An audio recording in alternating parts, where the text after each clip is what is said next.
नमस्कार। आज के इस वीडियो में हम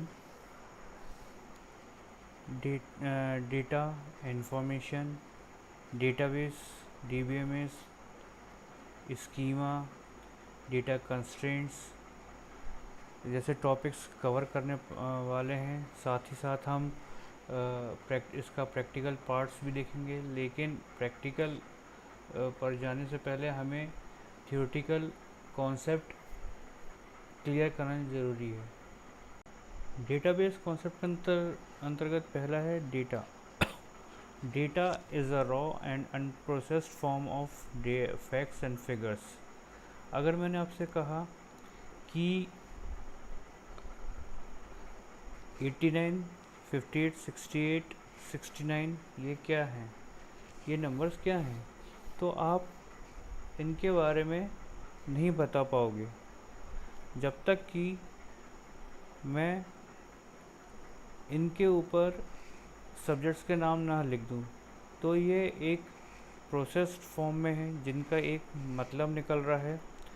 तो डेटा क्या है कि ऐसे फैक्ट्स और फिगर होते हैं जिन्हें प्रोसेस नहीं किया गया है या जो अनप्रोसेस्ड हैं, ठीक है। और जब ये प्रोसेस्ड होते हैं तो इन्हें इंफॉर्मेशन कहा जाता है। इंफॉर्मेशन की डेफिनेशन भी यही बोलती है, processed organised data that carries meaning and value. मतलब कि जब डेटा रॉ और अनप्रोसेस्ड फॉर्म ऑफ डेटा को या फैक्ट्स एंड फिगर्स को जब प्रोसेस करके ऑर्गेनाइज डेटा में कन्वर्ट किया जाता है तो वो जो है एक मीनिंगफुल वैल्यू के रूप में हमारे सामने आता है। अगला है व्हाट इज़ डेटाबेस। डेफिनेशन कह रही है कि a database is a structured collection of related data stored electronically, meticulously designed to organize, store and retrieve information efficiently and reliably. For example, ecommerce websites पे हम सभी परचेजिंग करते हैं different products की। तो जब भी हम एज अ कस्टमर कोई प्रोडक्ट बाय करते हैं तो वहाँ पे अगर हमारा प्रोफाइल नहीं बनी हुई है तो सबसे पहले हम प्रोफाइल क्रिएट करेंगे। तो हमारी जो इन्फॉर्मेशन है वो कस्टमर नाम का एक टेबल बना होगा जिसमें हमारी इन्फॉर्मेशन सेव रहेगी, और जो भी हमारा प्रोडक्ट रहेगा ऑर्डर करेंगे वो ऑर्डर एक टेबल है, उसमें हमारा डेटा, ऑर्डर किया हुआ डेटा की इन्फॉर्मेशन रहेगी। तो जो कस्टमर टेबल है उसमें हमारी इन्फॉर्मेशन जो रहेगी, कस्टमर आईडी रहेगी, कस्टमर का नाम रहेगा मतलब कि हमारा नाम रहेगा, contact number, address, city, state, pin code etcetera, ये सब चीज़ें हमारी उस टेबल में मेंशन रहेगी। तो यहाँ पे जो हमारा डेटा है वो एक वेल ऑर्गेनाइज्ड फॉर्म में अवेलेबल रहता है जिसे वक्त एक्सेस किया जा सकता है, और ये आपस में एक दूसरे से जुड़े भी रहते हैं। जैसे कि अगर कोई कस्टमर है, कोई राजवीर यादव नाम का कोई व्यक्ति है, उससे संबंधित उसका address, contact number, city, pin code, ये आपस में ये सब जुड़े रहेंगे। तो ये डेटाबेस का एक एग्जांपल है। स्ट्रक्चर्ड ऑर्गेनाइजेशन, इसमें डेटा लॉजिकल और सिस्टमेटिक फॉर्मेट में स्टोर रहेगा जिससे जो भी रिक्वायर्ड इन्फॉर्मेशन है वो जल्दी से एक्सेस की जा सकती है, और उनके बीच में मीनिंगफुल रिलेशन रहेगा। इलेक्ट्रॉनिक स्टोरेज, हमारी जो भी इन्फॉर्मेशन है वो इलेक्ट्रॉनिक फॉर्म में स्टोर रहेगी जिससे वास्ट अमाउंट ऑफ इन्फॉर्मेशन को एक्सेस करने में या हैंडल करने में बहुत इजी रहेगा। एफिशिएंट रिट्रीवल, अगर हमें रैपिड सर्चिंग करनी है, फिल्टरिंग करनी है या इंफॉर्मेशन को एक्सट्रैक्ट करना है तो बिना मैनुअल सर्च के ये काम किया जा सकता है। DBMS, इसका फुल फॉर्म होता है डेटाबेस मैनेजमेंट सिस्टम। ये बच्चों के क्वेश्चंस में पूछा जा सकता है कि DBMS का फुल फॉर्म क्या है। DBMS एक ऐसा सॉफ्टवेयर होता है जो कि यूज़र्स और डेटाबेस के बीच एक इंटरमीडिएटरी के रूप में काम करता है, जिसका काम डेटा स्टोरेज को कंट्रोल करना, उसके डेटा को रिट्रीव करके लाना और उसकी सिक्योरिटी को मेंटेन करना रहता है। डिफरेंट टाइप्स के सॉफ्टवेयर्स अवेलेबल रहते हैं। फॉर एग्जांपल आप स्क्रीन पे देख पा रहे हैं MySQL है, ओरेकल है, MS एक्सेस है, MongoDB है। इसके अलावा और भी हैं, MS SQL सर्वर है, सोलरिस है, PHP MyAdmin है और भी बहुत सारे सॉफ्टवेयर्स अवेलेबल हैं DBMS के।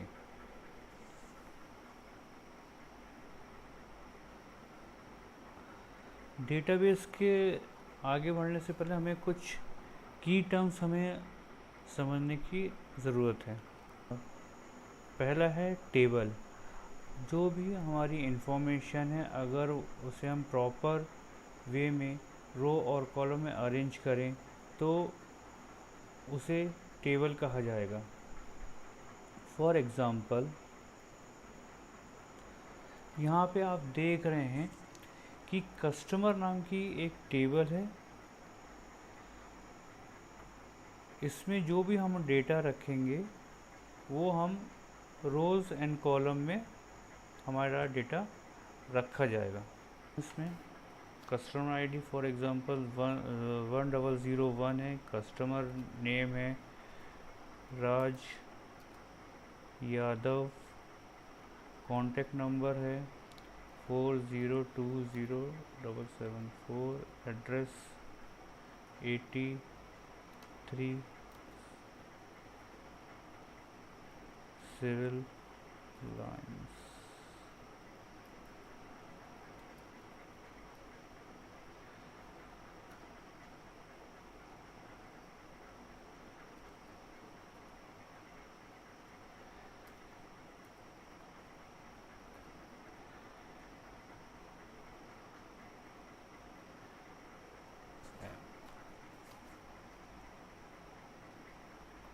ये हमारा डेटा है जो कि रोज़ और कॉलम में रखा गया है। अब बात आती है रो क्या होती है, कॉलम क्या होता है। तो ये आप जो देख रहे हैं सिलेक्टेड पार्ट है, इसे कॉलम कहा जाता है और इस सिलेक्टेड पार्ट को रो कहा जाता है। तो हमारा डेटा इसी रोज़ एंड कॉलम में रखा जाता है। अगर हम कॉलम की बात करें तो इसे एट्रीब्यूट कहा जाएगा और अगर हम रोज़ की बात करें तो इसे टपल कहा जाएगा। तो कंफ्यूज़न ये होता है कई बार बच्चों को कि एट्रीब्यूट को रोज़ बोल देते हैं और टपल को कॉलम्स। तो इस बात का विशेष ध्यान रखना है कि कॉलम्स को एट्रीब्यूट कहा जाएगा और टपल्स को रोज़ कहा जाएगा।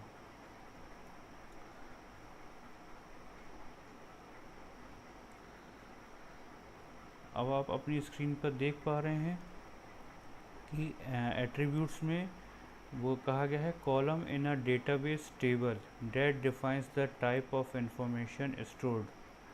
तो वहाँ पे हमने देखा था कॉलम कस्टमर आईडी था। कस्टमर आईडी में जो भी हमारा डेटा रखा गया था, जो कॉलम थे कस्टमर आईडी, कस्टमर नेम, तो वो हमारे एट्रीब्यूट कहलाएंगे। जहाँ पे कस्टमर आईडी 1001 राज यादव, वो हमारी रोज़ कहलाएंगी जिसे हम लोग टपल कहेंगे। Degree total number of attributes या कॉलम, किसी भी टेबल में जितने कॉलम रहेंगे वो उसकी डिग्री कहा जाएगी। जैसे कि में टेबल कस्टमर में customer ID, customer name, contact, address, city, state, pin code, ये टोटल 7 कॉलम्स हैं जिन्हें टोटल 7 डिग्री कहा जाएगा। Database schema, the schema is the architectural blueprint of your database defining the structure, organization and relationship of all data elements। जिस प्रकार किसी भी building को बनाने से पहले उसका एक ब्लूप्रिंट तैयार किया जाता है, उसी प्रकार डेटाबेस बनाने से पहले उसका एक ब्लूप्रिंट तैयार किया जाता है। यह ब्लूप्रिंट किसी भी डेटाबेस के स्ट्रक्चर को, उसके ऑर्गेनाइजेशंस को और उसके डिफरेंट एलिमेंट्स, डेटा एलिमेंट्स के बीच रिलेशनशिप को बताता है। यह टेबल के स्ट्रक्चर्स और कॉलम्स को भी डिफाइन करता है। हर एट्रीब्यूट्स का क्या डेटा टाइप होगा उसके बारे में भी बताया जाएगा। इसमें अलग अलग टेबल्स के बीच क्या रिलेशन एस्टेब्लिश होगा उसके बारे में भी इस ब्लूप्रिंट में हम बताएंगे। और रिलेटिवली कितने समय तक ये स्टेबल रहेगा, ये भी इसमें हम डिस्कस करेंगे ब्लूप्रिंट में। अगला है data constraints. Data constraints rules होते हैं जो कि डेटा एक्यूरेसी, कंसिस्टेंसी और उनके इंटीग्रिटी को मेंटेन करने के लिए यूज़ किए जाते हैं और ये पूरे डेटाबेस में थ्रू आउट काम करेंगे। डिफरेंट टाइप के डेटा कंस्ट्रेंट्स होते हैं। पहले जो आपके सामने बताए गए हैं उसमें से पहले हम लेंगे नॉट नल। यह नॉट नल यह इंश्योर करता है कि जो भी मैंडेटरी फील्ड्स हैं उसमें वैल्यूज़ रहे, कोई भी फील्ड्स खाली ना रहे। यूनिक यह चेक करता है कि कोई भी आपकी जो एंट्रीज़ है वो डुप्लिकेट ना हो। और इन दोनों की प्रॉपर्टीज़ है यूनिक और नॉट नल, ये दोनों की कंबाइन रूप से जो प्रॉपर्टी है वो आई है प्राइमरी की में। यह प्राइमरी की जिस भी रिकॉर्ड पे लगा दिया जाता है तो वो उसको यूनिकली आइडेंटिफाई करता है। मींस कि ना तो उसमें वो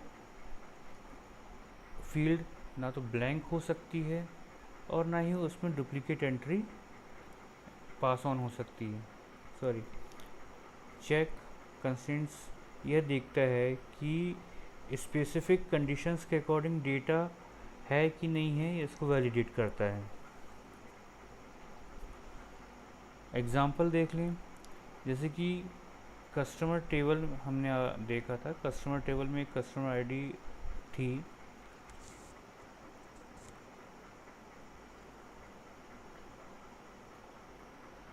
ये देखिए एग्जाम्पल में ये है हमारा कस्टमर आईडी। कस्टमर आईडी को अगर हम प्राइमरी की डिक्लेयर कर दें तो ये जो है हमारी इसमें 1001 दोबारा एंट्री हम नहीं कर सकेंगे। ये प्राइमरी की का कॉन्सेप्ट है। वो इसलिए क्योंकि प्राइमरी की में नॉट नल और यूनिक दोनों के फीचर्स इसमें रखे गए हैं।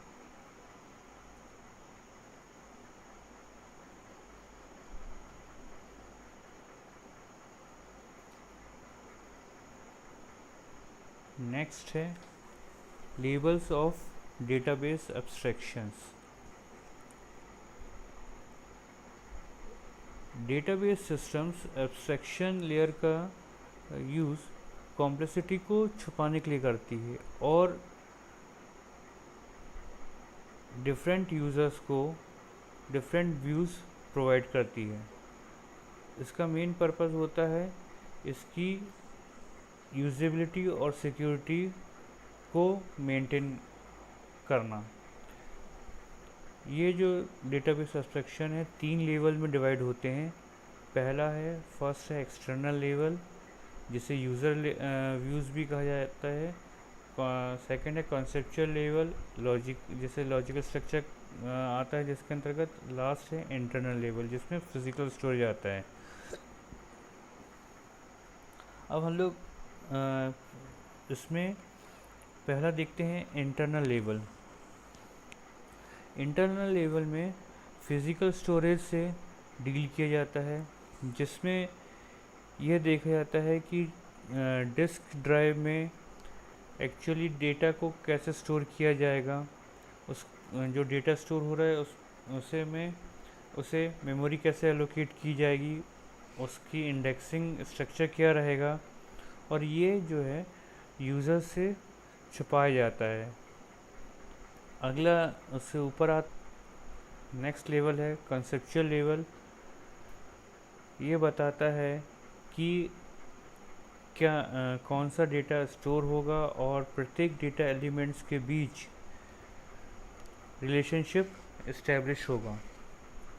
ये complete data structure database administrator द्वारा ही डिज़ाइन किया जाता है। पहला है, उसके ऊपर आते हैं एक्सटर्नल लेवल। इस लेवल में इंडिविजुअल यूज़र्स या एप्लीकेशन के द्वारा हम डेटा को देख सकते हैं। ये एप्लीकेशन डिफरेंट एप्लीकेशंस हो सकती हैं, जैसे व्हाट्सएप हो गया, इंस्टाग्राम हो गया, और सेम डेटाबेस अलग अलग डिवाइसेस भी देखा जा सकता है। डिफरेंट यूज़र्स डेटाबेस के डिफरेंट व्यूज़ को देख सकते हैं। वो इसलिए क्योंकि उनकी आवश्यकता और परमिशंस के आधार पर ऐसा किया जाता है। फॉर एग्ज़ाम्पल टीचर्स स्टूडेंट्स की ग्रेड्स, उनकी अटेंडेंस और उनकी पर्सनल डिटेल देख सकता है। वहीं स्टूडेंट्स एग्ज़ामिनेशन शेड्यूल्स, अपने असाइनमेंट्स, पेंडिंग फीस इत्यादि देख सकते हैं।